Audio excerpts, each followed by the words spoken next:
Mesdames, Messieurs, bonsoir. Le sommaire de ce journal. Demain, 14 juillet, jour décisif pour les candidats au baccalauréat. Ils seront fixés sur le sort.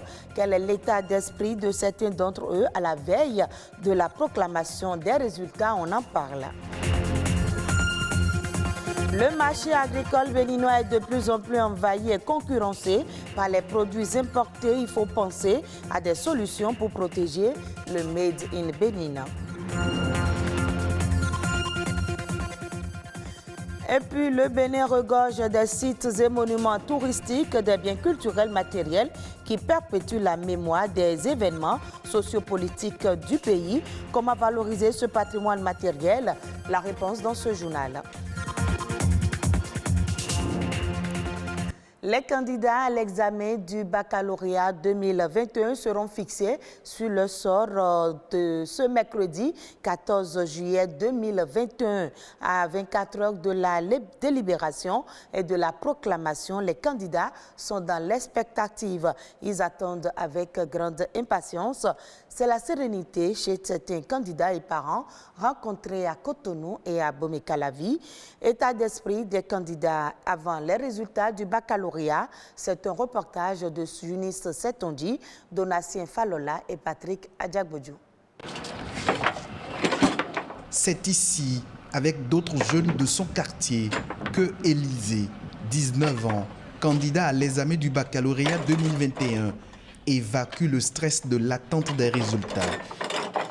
Sa distraction est partagée entre les jeux vidéo et le baby-foot. Je joue au baby-foot parce que d'abord j'aime le foot, j'aime le football et ça me permet aussi de me distraire aussi. Des fois j'oublie carrément que je suis même allé au bac. Je suis là à m'amuser tout le temps. Et quand je vais quitter ici et j'irai à la maison, ça va me revenir à l'esprit que je suis un candidat au bac et là les soucis recommencent. Bon, au moins pendant la journée, je ne suis pas trop stressé. J'arrive toujours à me mettre à l'aise jusqu'au jour de la délibération des résultats. Tout comme Élisée, Evodie est aussi décontractée et sereine. Elle essaie de gérer l'attente des résultats sans stress et sans pression psychologique. Evodie préfère plutôt regarder la télé et se reposer comme bon lui semble. Après la composition, je me couche, je me réveille quand je veux. Quand je me lève, je ne fais plus rien. Je mange, je viens regarder la télé. Après ça, je me distrais un peu par Facebook et WhatsApp. Après, je me couche, je me repose. Le soir, je mange, on regarde la télé ensemble, on discute. Et après, ça fait au lendemain. Un emploi du temps relax qui permet à Evodie de ne pas être trop pensive. Quant à son papa, difficile de ne pas stresser. À l'approche de ces résultats, j'avoue franchement que le stress y est. Je me dis, mais est-ce que je vais avoir le bon résultat? Est-ce que c'est le contraire? Bon, déjà, c'est une satisfaction de savoir que son enfant est allé jusqu'en terminale pour pouvoir franchir le cap. Tout parent d'ailleurs comme moi doit croiser les doigts et implorer le Dieu Tout-Puissant pour que la chance soit de notre côté. La chance, oui. Mais Élisée et Evodie sont plus que confiants et rassurés qu'ils vont décrocher leur premier diplôme universitaire. Je m'attends à un bon résultat parce que je sais que j'ai donné le meilleur de moi-même pendant ces 3 jours de contribution. Je suis rassurée parce que je sais que j'ai travaillé et je ne m'inquiète pas pour les résultats. Des résultats qui seront officiellement proclamés ce mercredi 14 juillet 2021. Le marché agricole, c'est un lieu de vente et d'achat pour agriculteurs et producteurs au Bénin. Ce marché est de plus en plus confronté à une concurrence des produits importés. Pour booster l'économie, il faut donc protéger ce marché et il existe bien des mécanismes pour y arriver. Albert Roloncourt, économiste, propose ici quelques pistes de solutions. Le marché agricole, c'est un marché qui regroupe bien sûr les offres et les demandeurs, ceux qui achètent et ceux qui vendent des produits issus de l'agriculture de façon générale. Protéger le marché, c'est une manière de l'isoler un peu de la concurrence des produits qui sont importés. Quand on subventionne les intrants, par exemple, c'est une manière de protéger. Par exemple, subventionner les intrants, ça veut quoi? Ça veut dire que quand le producteur veut calculer le revenu issu de sa production ou le profit issu de la production, il va faire le prix moins le coût. Maintenant, si l'État subventionne les coûts, c'est que les coûts sont faibles et ça va augmenter le profit et ça permet aux producteurs de rentabiliser leurs activités qui, si elles n'étaient pas subventionnées, ne seraient pas rentables. Si un commerçant de produits agricoles quitte Cotonou pour aller acheter un produit peut-être à Abomey par exemple, si la route n'est pas bonne, ça va augmenter le coût et ce qu'il va offrir aux paysans là-bas serait beaucoup plus faible. Donc il y a tout un tas de mesures qu'il faut mettre en place, dont les infrastructures publiques, dont l'accès au crédit, dont l'accès aux intrants, etc. Mais au-delà de ça, il faut aussi promouvoir la transformation locale. Il faut qu'on ait des industries qui transforment ces produits-là. Parce qu'il y a certains produits, par exemple, qui sont très périssables et que si on ne les transforme pas en un temps record, ces produits-là pourrissent. Or, c'est ce qu'on arrive à vendre qui doit couvrir toute la production. Parlons maintenant culture. Le Bénin dispose de plusieurs monuments historiques qui jouent un rôle prépondérant dans le maintien de l'histoire et dans la valorisation de la culture et du tourisme. Que peut-on faire pour mieux entretenir ces biens culturels matériels et quelles sont les probables opportunités qu'ils apportent au Bénin lorsqu'ils sont reconnus dans le patrimoine de l'UNESCO? Les détails dans ce reportage. Ces patrimoines immatériels sont chargés de symboles. Ici, il s'agit des monuments, places et sites historiques. Ils sont souvent érigés en mémoire d'un héros ou d'une histoire. Les monuments représentent des biens patrimoniaux.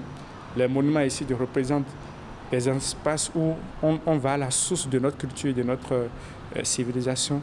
Ils représentent aussi des intrants qu'on peut mettre en valeur à travers des activités comme des activités en rapport avec le tourisme. Vu l'importance de ces biens immatériels dans la vie d'une société, il s'avère nécessaire qu'on leur accorde un soin particulier. Il faut affecter la gestion de ces sites-là à des ressources humaines qualifiées, compétentes. Et quand vous voyez par exemple l'espace Place des Martyrs, vous voyez les statues qui sont en bronze. Voilà. Ces statues devaient être entretenues, donc nettoyées de façon périodique, etc. Et donc, cela appelle l'intervention de techniciens qui sait nettoyer.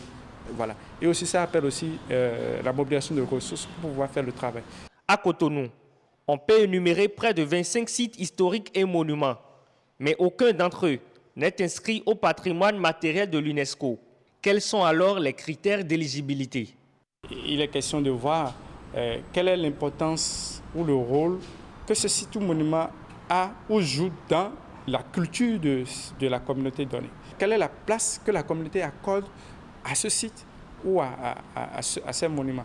Si les monuments et les sites historiques du Bénin sont bien entretenus et intégrés au patrimoine de l'UNESCO, le Bénin en tirerait un bénéfice certain. Lorsqu'un site est inscrit sur la liste du patrimoine mondial, c'est une ouverture pour drainer suffisamment de touristes. L'UNESCO envoie des experts, des techniciens pour apprécier, assister, rendre plus dynamique toutes les actions qu'on mène pour l'entretien ou la gestion de cet espace ou de ce site. Par période, l'équipe qui gère le site peut soumettre des dossiers d'accompagnement financier et bénéficier de ce soutien de l'UNESCO ou d'autres partenaires qui interviennent dans le secteur. Vous savez, l'Afrique a un fonds, le Fonds africain de développement du patrimoine, qui est là. Et donc, dès que le projet est validé, ce fonds vient pour renforcer ou accompagner l'initiative. Les sites et les monuments participent à la promotion du patrimoine culturel de par leur diversité. Ils ont ainsi besoin d'une conservation pour retracer le passé aux générations futures. La Banque africaine de développement propose son soutien à la riposte anti-Covid dans les pays du G5 Sahel. Il a initié un projet d'appui financier à hauteur de 11 milliards de francs CFA. Ce projet est coordonné par le Haut Commissariat des Nations Unies pour les réfugiés en collaboration avec les pays membres du G5 Sahel.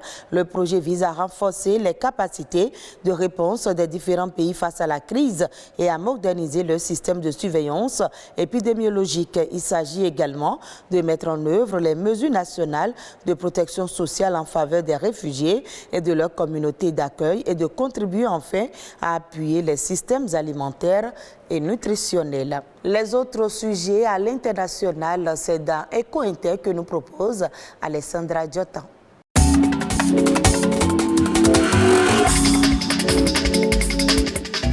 La famine est l'une des conséquences les plus lourdes de la pandémie de Covid-19.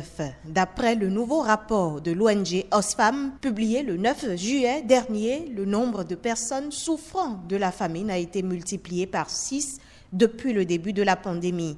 811 millions de personnes sont sous-alimentées dans le monde, soit une personne sur 10, alerte également un nouveau rapport de la FAO. L'ONG Oxfam met en cause ce qu'elle nomme les 3C comme conflit, Covid-19 et crise climatique. Si s'alimenter est un besoin de base, se loger en est également un. Au Tchad, la briquantaie cuite à le vent en poupe. Les Ndjamenois adoptent ce nouveau matériau pour construire leurs maisons et concessions. La raison, son coût attractif. La briquantaie cuite est nettement moins chère que celle en ciment. Au Tchad, il faut débourser 8 000 francs CFA, voire plus, pour un sac de ciment de 50 kilos. Sur le marché international, les matériaux de construction connaissent actuellement une forte demande et des prix qui flambent. Le bois, l'acier, le cuivre, le plastique subissent des augmentations. En cause, la désorganisation des marchés mondiaux de matières premières, due notamment à la pandémie actuelle. La sécheresse, avec son lot de fortes chaleurs, provoque d'importants feux de forêt aux États-Unis et au Canada. Des centaines de milliers d'hectares de végétation ont déjà été ravagés par les flammes, poussant les autorités à rationner la consommation d'eau et d'électricité. Les feux ont d'ores et déjà consumé 2 fois plus de végétation que l'an dernier, à la même époque, selon les responsables de gestion d'incendie de l'État. Tourisme spatial, une nouvelle page de l'histoire s'ouvre. Avec 3 autres passagers et 2 pilotes, le patron de Virgin Galactic, Richard Branson, a atteint l'espace dimanche après avoir décollé à bord du VSS Unity depuis les États-Unis. Le vaisseau a ensuite atterri sans encombre au Nouveau-Mexique. Richard Branson, qui encore à bord du vaisseau redescendant vers la Terre, a décrit une expérience unique dans une vie, est le premier milliardaire à avoir fait le voyage dans un engin développé par une compagnie qu'il a lui-même fondée. Virgin Galactic prévoit 2 nouveaux vols d'essai, puis le début des opérations commerciales régulières pour début 2022. Et ce sera tout pour ce journal que vous pouvez suivre à nouveau sur le site de l'ORTB, www.ortb.bj. Merci à vous de nous avoir suivis et très bonne suite des programmes de BB24.